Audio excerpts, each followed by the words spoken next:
അസ്സലാമു welcome back. ഇന്ന് ഞാനിവിടെ ഒരു തക്കാളി ചട്നിയുടെ റെസിപ്പിയാണ് കാണിക്കാൻ പോകുന്നത്. വളരെ ടേസ്റ്റി ആയിട്ടുള്ള ചട്നിയാണിത്. അപ്പത്തിൻ്റെ കൂടെ കഴിക്കാനെല്ലാം വളരെ ടേസ്റ്റിയാണ്.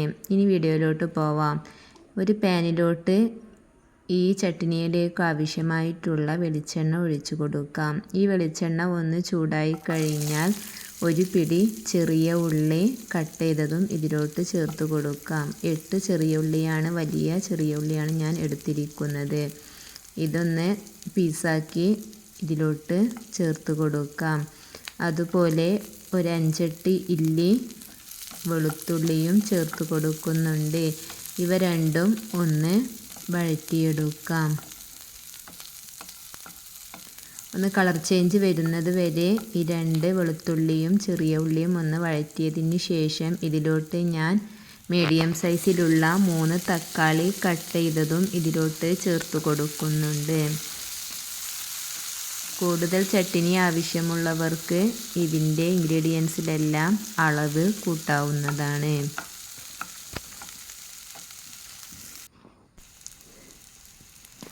ഇനി ഇതിലോട്ട് ആവശ്യത്തിനുള്ള ഉപ്പ് ചേർത്ത് കൊടുക്കാം. ഇവിടെ ഞാൻ 3/4 ടേബിൾ സ്പൂൺ ഉപ്പാണ് ചേർത്ത് കൊടുക്കുന്നത്. ഉപ്പ് ചേർത്ത് കൊടുത്ത് ഈ തക്കാളി വേവുന്നത് വരെ നല്ലോണം ഒന്ന് വഴറ്റിയെടുക്കുക.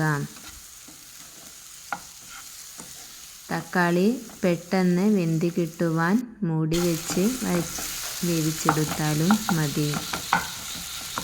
ഈ തക്കാളി നല്ലോണം വെന്തതിന് ശേഷം മാത്രമേ ഇതിലോട്ട് പൊടികൾ ചേർത്ത് കൊടുക്കാവൂ.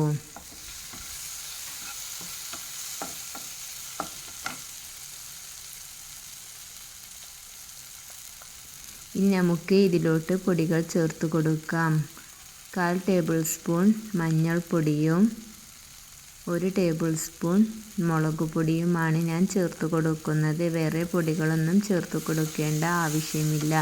3 ഇൻഗ്രീഡിയൻസ് കൊണ്ട് വളരെ ടേസ്റ്റിയായിട്ടുള്ള ഒരു ചട്നിയാണ് ഇവിടെ ഞാൻ തയ്യാറാക്കുന്നത്. അപ്പത്തിൻ്റെ കൂടെ എല്ലാം കഴിക്കാൻ അപാര ടേസ്റ്റിലുള്ള ഒരു കറിയാണിത്. ഇതുവരെ ട്രൈ ചെയ്ത് നോക്കാത്തവർ ഇതുപോലെ ഒന്ന് ട്രൈ ചെയ്ത് നോക്കൂ. തീർച്ചയായും ഇഷ്ടമായിരിക്കും.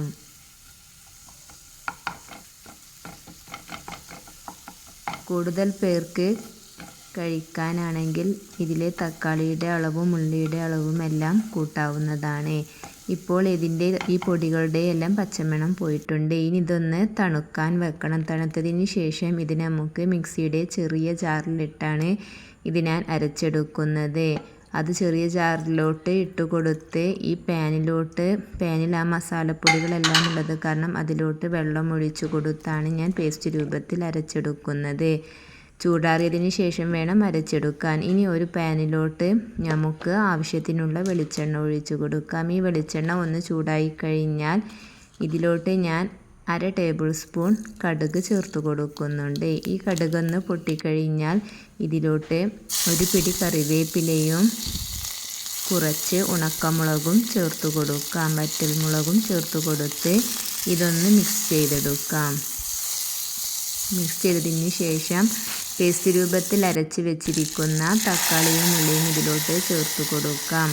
ഇനി ഈ ജാറിലോട്ട് ഒരു 1/4 ഗ്ലാസ് വെള്ളം ഒഴിച്ച് അതും ഇതിലോട്ട് ചേർത്ത് കൊടുക്കുന്നുണ്ട്. ഇനി ഇത് നല്ലോണം ഒന്ന് തിളപ്പിച്ചെടുക്കാം.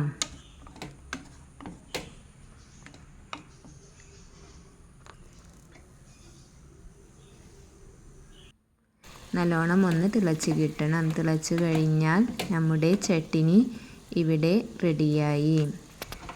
ഇനി നമുക്കിതൊരു സെർവിങ് ബൗളിലേക്ക് മാറ്റാവുന്നതാണ്. എൻ്റെ വീഡിയോ ആദ്യമായി കാണുന്നവർ വീഡിയോ ഇഷ്ടമായാൽ ലൈക്ക് ചെയ്യുക, ഷെയർ ചെയ്യുക, സബ്സ്ക്രൈബ് ചെയ്യുക. പുതിയൊരു വീഡിയോയുമായി വരുന്നത് വരെ അസ്സലാമു അലൈക്കും.